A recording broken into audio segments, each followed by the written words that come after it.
Light house ایک سنسان جزیرہ۔ یہ ایک ایسا جزیرہ تھا جو سمندر کے بیچوں بیچ واقع تھا۔ یہاں پر ایک پرانا اور تنہا لائٹ ہاؤس موجود تھا جس کی روشنی کو 24 گھنٹے روشن رکھنا ضروری تھا، کیونکہ اس کے بغیر بحری جہاز راستہ بھٹک سکتے تھے اور حادثات کا شکار ہو سکتے تھے۔ مگر اس لائٹ ہاؤس پر نوکری کرنا اتنا آسان نہ تھا۔ اس جزیرے کے قریب رہنے والے مچھیرے اور گاؤں والے کہتے تھے کہ یہ جزیرہ آصف زدہ ہے، یہاں کوئی اور مخلوق بھی رہتی ہے جو کسی انسان کو زندہ واپس نہیں آنے دیتی۔ رات کے وقت یہاں سے عجیب و غریب آوازیں آتی تھیں، کبھی چیخیں، کبھی سائے، اور کبھی ایسا لگتا جیسے کوئی قدموں کی آواز لیے تعاقب کر رہا ہو۔ اسی وجہ سے کوئی بھی شخص اس لائٹ ہاؤس پر کام کرنے کو تیار نہ ہوتا۔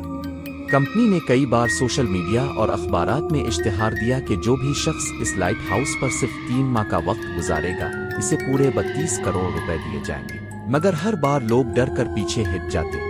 پھر ایک دن پاکستان سے تعلق رکھنے والا ایک نوجوان شہزاد اس اشتہار کو پڑھتا ہے۔ وہ غریب تھا مگر بہادر، اس کے دل میں خوف کم اور ایمان زیادہ تھا۔ شہزاد نے فیصلہ کیا کہ وہ اس چیلنج کو قبول کرے گا۔ اس نے کمپنی سے رابطہ کیا، شرائط طے ہوئیں، اور پھر شہزاد کو ایک چھوٹے بحری جہاز کے ذریعے اس سنسان جزیرے پر پہنچا دیا گیا۔ جزیرے پر اترتے ہی شہزاد نے چاروں طرف نظر دوڑائی۔ سمندر کی گرجتی لہریں، دور دور تک پھیلا نیلا پانی، اور بیچ میں تنہا لائٹ ہاؤس۔ سب کچھ پراسرار لگ رہا تھا مگر خوبصورت بھی۔ شہزاد نے دن بھر سامان ترتیب دیا، لائٹ ہاؤس کا جائزہ لیا اور ہر کمرے کو چیک کیا۔ اسے یہاں 3 ماہ اکیلے رہنا تھا۔ سارا دن تو خیر بخیر گزرا، لیکن جیسے ہی وہ بستر پر لیٹا اسے ایک خوفناک چیخ سنائی دی۔ شہزاد ڈر گیا، اس نے چاروں طرف دیکھا، کچھ نہ تھا۔ پھر اس نے کروٹ لی اور سونے کی کوشش کی، مگر اچانک اسے لگا جیسے کوئی سایہ اس کی طرف بڑھ رہا ہو۔ وہ سایہ انسانی شکل کا نہیں تھا، خون آلود چہرے والا ایک شیطان جس کے منہ سے خون ٹپک رہا تھا شہزاد کی طرف لپکا۔ شہزاد کا دل زور زور سے دھڑکنے لگا، وہ کانپنے لگا، آواز بند ہو گئی۔ قریب تھا کہ وہ بے ہوش ہو جاتا کہ اس کے منہ سے بے اختیار نکلا، آ اللہ میری مدد کر۔ بس اللہ کا نام لیتے ہی وہ شیطان غائب ہو گیا۔ شہزاد نے فوراً وضو کیا اور نماز میں مشغول ہو گیا۔ جتنی دیر وہ عبادت میں رہا کوئی شیطان اس کے قریب نہ آیا۔ وہ اللہ کی پناہ میں تھا۔ ساری رات وہ تلاوت کرتا رہا۔ اگلے دن وہ تھکن سے بستر پر لیٹ گیا اور سارا دن راؤنے خوابوں میں مبتلا رہا۔ شام ہوئی تو اس نے دوبارہ وضو کیا، نماز ادا کی اور پناہ مانگی، لیکن جیسے ہی وہ بستر پر لیٹا ایک اور خوفناک آواز سنائی دی۔ وہ باہر آیا تو دیکھا ایک کار سمندر کے پانی پر چل رہی ہے۔ یہ تو ناممکن تھا۔ شہزاد نے دعا کی، اے میرے پروردگار، مجھے ان شیطانوں سے بچا، میرا مددگار تو ہی ہے۔ پھر اچانک سمندر پر ایک سفید روشنی پھیل گئی۔ شہزاد نے ایسے مناظر کبھی نہ دیکھے تھے۔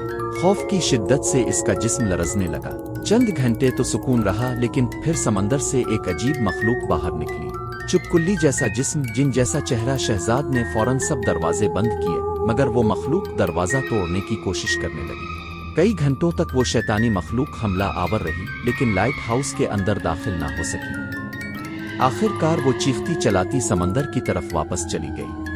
شہزاد نے سکون کا سانس لیا اور سجدے میں گر کر شکر ادا کیا کہ اللہ نے ایک اور رات اسے ان شیطانی طاقتوں سے محفوظ رکھا۔ شہزاد ہر رات جاگتا، خوفناک آوازوں سے کانپتا اور اللہ کو یاد کرتا رہا۔ اسی طرح 2 ماہ اور 29 دن گزر گئے۔ اب صرف ایک دن باقی تھا۔ شہزاد خوف سے تقریباً پاگل ہو چکا تھا، مگر اللہ کی ذات وہ واحد سہارا تھی جو اسے زندہ رکھے ہوئے تھی۔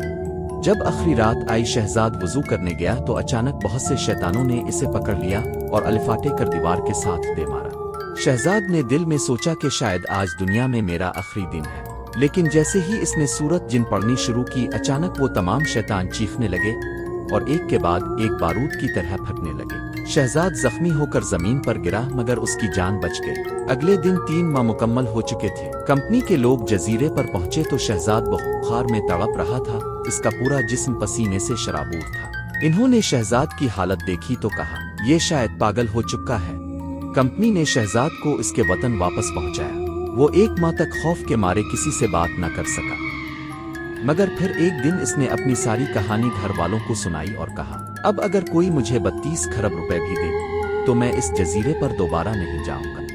آہستہ آہستہ شہزاد نے خود کو سنبھالا، نماز کو ہمیشہ کے لیے اپنی زندگی کا حصہ بنا لیا اور اللہ کے کلام کی برکت سے اپنی زندگی کو بہتر بنایا۔ اب وہ خوش تھا کیونکہ اس نے سیکھا تھا کہ اللہ کی پناہ سے بڑھ کر کوئی طاقت نہیں۔